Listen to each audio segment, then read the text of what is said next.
What's going on, everybody? This is John with Power Clean Pressure Wash, and today we're going to do a new segment called Things I Wish I Knew When I Started My Pressure Washing Business. I want to talk to you about hoses, specifically the Simpson Cleaning Monster Hose. So I picked this guy up because it was a brand that I knew. It was a brand that's pretty big in this industry, and I wanted to have something that was going to last me a long time. And it really does check all of those things. I don't want to talk anything bad about the hose as far as like the quality of the build. It definitely has the quality, but there's something to said with quality and functionality of things. And when you're talking about doing labor intensive work or something in the service industry, contractor work, you want to have a balance between quality and ease of use and time, right? All of those things have to kind of factor in. And I want to tell you about my experience with this hose. So if you're just starting and you are trying to figure out what kind of gear you should get, this is going to be the video that you want to watch as far as your hoses. So first of all, I want to talk about the hoses themselves and what all the pressure washing hoses have in common. First of all, there's 3 layers that you need to know about. There's the inner layer, and this is the coating inside that's designed to withstand the chemicals, that's designed to withstand the heat, and that's designed to withstand the pressure, right? So this is what's coming in contact with the water and the treatment. Then there's the middle layer. This is the layer that's like woven. It's made of a high quality yarn or braid, and this is going to be your reinforcement layer. This is what creates the structural integrity of the hose. The last layer is the hose cover.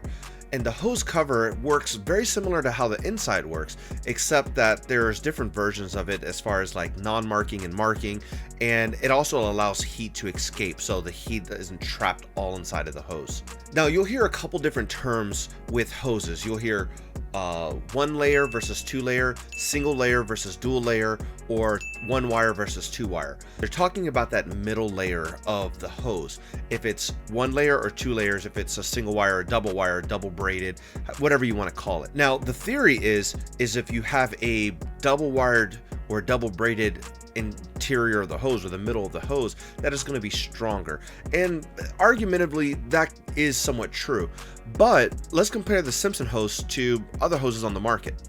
So let's start with looking at the Simpson hose. It's going to be rated for 4,000 PSI. It's going to have the quick connects on the ends. It's going to be a 3.8 inch diameter, of course, and I got the 100-foot length version of it. Now, one of the other notable differences between this and other hoses on the market is that it has a polyurethane outer jacket that they claim is up to 3 times more abrasion resistant than rubber.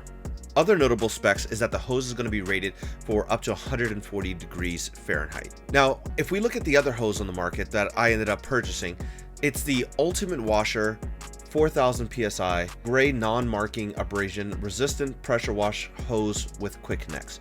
It's going to have many of the same features, except it doesn't have that polyurethane exterior. Instead, it uses a non-marking rubber, and it can only withstand 4,000 PSI versus the Simpson with 5,000 PSI. Both of them are going to come with 100-foot options, 3/8 inch quick connects, and are going to be rated for up to 140 degrees Fahrenheit. The reason why I decided to daily use the Ultimate Washer is because it is a single layer or 1 wire or single braid hose versus the Simpson, which is a dual layer or double wire, whatever you want to call it. It is significantly lighter. The Simpson hose is hard to pull. It's going to be very strenuous on your guys, on your staff, on you if you're the one doing the pressure washing. It's going to be a nightmare pulling this in. When I first started, we were grabbing the hose and pulling it and just coiling it on the floor, and this hose was incredibly heavy. Not just pulling it in, but pulling it out. When you're dragging this hose out and you're trying to drag it around the house, it's going to weigh you down. God forbid you have to get on the roof with this thing. It's going to feel like somebody's pulling on you. Whereas the Ultimate Washer, it's going to be a lot lighter. And this is the big benefit of having a single layer hose. I haven't run into too many scenarios where I'm going to need 4,500 or 4,500 pounds of pressure on any given surface. If you are using that much, you probably want to go with something with an even higher rating than the Simpson, something around 5,000 PSI. Or if you're using a hot Nazi system that can get extremely hot, you probably want to go with something with a higher Fahrenheit rating. If you're just starting, I promise you, the Ultimate Washer or another single layer hose is going to be where you want to start. Even though the Simpson has a 500 PSI advantage to the Ultimate Washer, these hoses are tested at 3 times their spec, which means the Ultimate Washer has been tested with 12,000 pounds of pressure per square inch. Additionally, you have to understand that these hoses are going to wear out. So plan on replacing your hose every 1 to 2 years just to have that built-in cost. And lastly, you're going to want to keep a backup for any hoses just in case one explodes on. Now, I've been lucky. I haven't had a single hose explode on me, but some of the ends, some of the tips, you know, you're putting corrosive materials through them. They've needed to be replaced, and you don't want good maintenance on your hose. It's a good idea to flush your hose out after every use. I even saw a tip one time where somebody said run the water through it and cover it with your hand just so that the fitting and everything gets washed out too. I think that's a really great tip. Either way, to wrap everything up, I would not buy the Simpson hose if I could do it all again. In fact, it just sits in my garage right now and it kind of works as my backup. I don't really think about it. I don't want to touch that hose. It is an absolute nightmare to drag that thing around. I'm going to be buying more of these Ultimate Washers. I'm probably going to pick up a couple of the other ones made by Interchange and probably buy a couple hoses from our local shop that carry their own brands. But the 2 main things that I'm looking for in a hose is 1, that it's single layer, and 2, that it's non-marking. When you're doing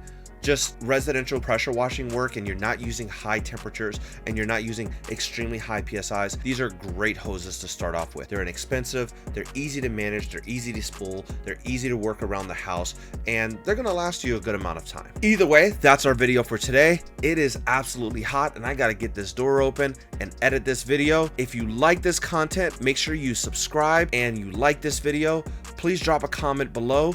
If you're gonna pick up this hose, tell me what hose that you're using. I'd love to know. I'm gonna try out as many different hoses as possible. Also, if you wanna pick up the Ultimate Washer, there's an Amazon link below. I get a small commission if you click this link and purchase the product within 24 hours. I would greatly appreciate that. Either way, thank you for watching. Catch you on the next one.